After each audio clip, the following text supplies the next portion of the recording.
A história da Sociedade Curado Bronco começa até antes da fundação da pessoa jurídica, né?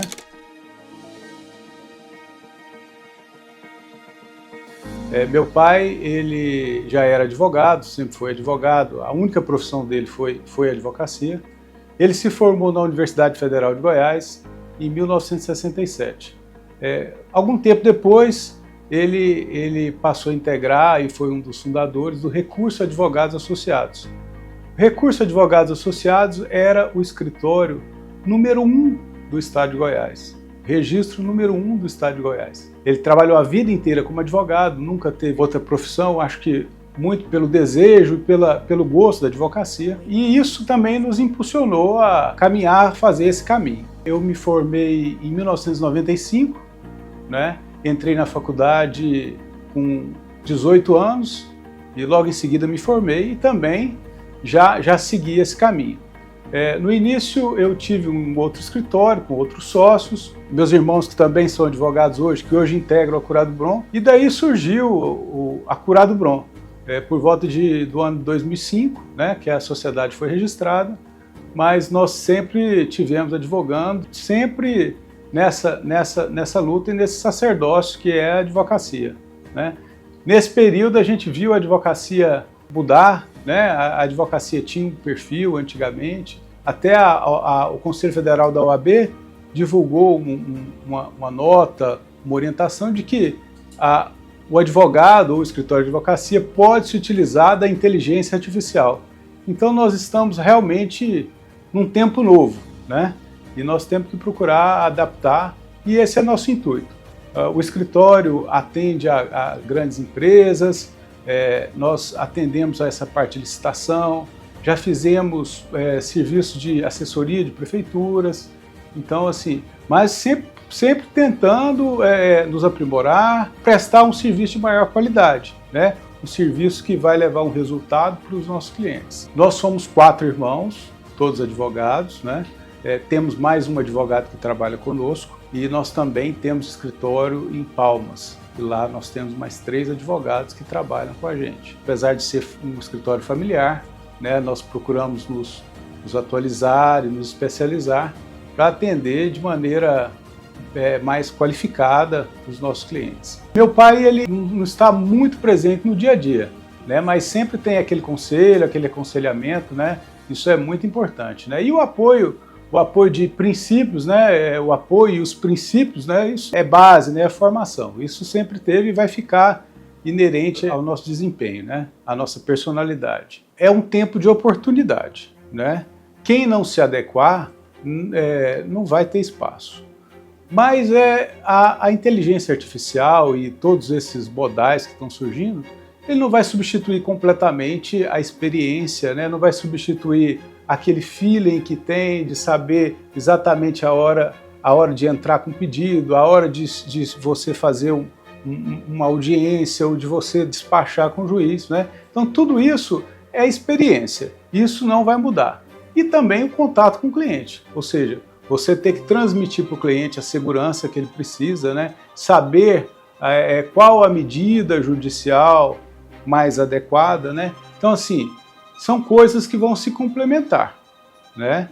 Quem não tiver essa experiência, quem não tiver essa proximidade com o cliente, não conseguir transmitir isso, eu acho que vai ser difícil, porque você não vai conseguir sobreviver na advocacia apenas com a inteligência artificial e com essas tecnologias, né? Então assim, eu acho que o escritório, nesse aspecto, ele pode agregar muita coisa para os nossos clientes. Bom, a nossa atuação é na área do direito civil, na área do direito empresarial, direito imobiliário, né? Nós temos aí já, só o escritório, né, em si, já 2 décadas de prestação de serviço, né? Eu pessoalmente, eu tenho especialização pela Universidade Federal em Direito Civil, na área de contratos e obrigações, né? Também tenho especialização na área de Direito Tributário, né? Então nós atendemos esse leque todo. Nós prestamos serviço para várias instituições, né? Durante esse tempo, muitas instituições financeiras, né? Eu posso citar porque isso é público, né? Por exemplo, Banco Itaú, Banco GM, né? Bandes, Banrisul, e para outras empresas como Eletrobras, Conab, são empresas grandes, empresas de porte nacional, né? E para outras pessoas físicas na área do direito imobiliário, né? Nessa área também do direito imobiliário, para agentes financeiros, agentes fiduciários, né? Que processam execuções extrajudiciais. Então, assim, nesse campo, eu acho que a gente já tem uma bagagem boa. São, como eu disse, 2 décadas, né? E eu já estou completando já 3 décadas de advocacia, né? Além de contar aí que meu pai, acho que já está completando 50 anos e pode nos dar sempre esse suporte, esse aconselhamento. O futuro da advocacia. O futuro é uma coisa incerta, né? Assim, é difícil, mas a gente vai pensar. Qual que é o caminho? O caminho é a tecnologia, né? Eu acho que a gente não tem como fugir disso, né? Até o judiciário está caminhando nesse sentido, né? Já existe projetos de inteligência artificial para decisões, para separar, para fazer uma seleção de temas, seleção de processos, né? Então, assim, eu acho que o judiciário caminha nesse sentido.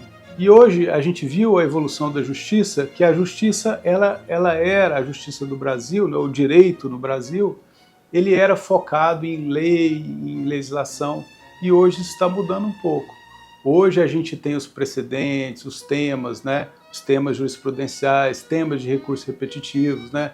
Tanto do STJ como do Supremo Tribunal Federal. Então, a advocacia, como a justiça em um todo, caminha nesse sentido, no sentido da informatização e no sentido de aplicação de uma justiça com base em precedentes, uma justiça com base em decisões, em experiências anteriores e experiências de julgados das cortes superiores. Hoje o advogado não basta acompanhar a legislação, você tem que acompanhar as decisões da justiça, acompanhar os precedentes. Então, assim, você tem que estar estudando e tem que estar acompanhando sempre. Não tem outra forma, porque se você não fizer isso, você não vai conseguir advogar e prestar um serviço de qualidade. O direito, a advocacia, eu acho que eu acabei me apaixonando muito mais pelo direito. Eu gosto de estudar, eu sou uma pessoa que gosta de ler e me atualizar, né? Mas o direito, apesar do tempo, ainda me empolga, né? A gente vai e consegue fazer uma petição com uma qualidade, você consegue escrever com detalhes, escrever com amor às regras do português, né? Apesar disso, hoje em dia, não ser valorizado, mas assim, é uma coisa que a gente gosta. O direito ele tem uma proximidade muito grande com a língua portuguesa, né? Não só a língua falada, mas a língua escrita, né? E fora as teses, né, que você tem que buscar a melhor tese, a tese que vai trazer algum benefício para o seu cliente. Olha, a gente tem feito trabalhos relevantes, trabalhos muito bons nessa área do direito imobiliário, né, nessa área do direito bancário, no atendimento de pessoas, atendimento de consumidores também, né? Fora isso, o escritório também atende a questão do direito da saúde, né? A relação aí entre o consumidor e os planos de saúde, né? E de uma maneira geral, né? De uma maneira geral, nessa área de contratos, área de direito imobiliário, né? Nós temos prestado um serviço e atendido os nossos clientes com a maior dedicação possível.